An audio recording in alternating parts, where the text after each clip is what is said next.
আসসালামু আলাইকুম। আমি ডাক্তার মোহাম্মদ শিহাবুদ্দিন। নিয়মিত রোগী দেখছি হোমিওপ্যাথি স্বাস্থ্য কাননের ইউরোলজি বিভাগে। আজকে আলোচনা করব হাইড্রোনেফ্রোসিস নিয়ে। হাইড্রোনেফ্রোসিস কি? হাইড্রোনেফ্রোসিস হচ্ছে কিডনি থেকে মূত্র ঠিকমতো বের হতে না পেরে কিডনির ভিতর মূত্র জমে থাকা। এটা হচ্ছে হাইড্রোনেফ্রোসিস।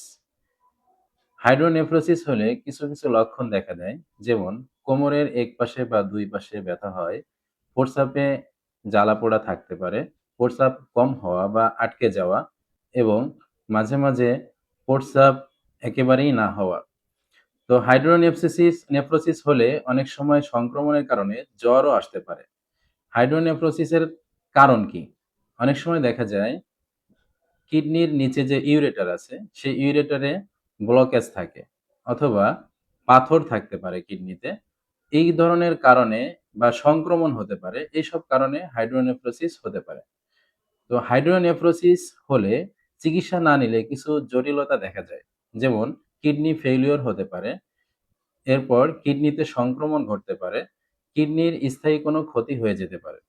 এজন্য আপনারা হাইড্রোনেফ্রোসিসকে অবহেলা না করে অবশ্যই একজন রেজিস্টার্ড হোমিওপ্যাথি ডাক্তারের শরণাপন্ন হবেন এবং সেই ডাক্তারের পরামর্শক্রমে চিকিৎসা নিবেন।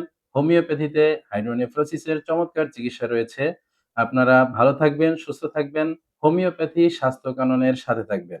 আসসালামু আলাইকুম ওয়া রাহমাতুল্লাহি ওয়া বারাকাতুহু।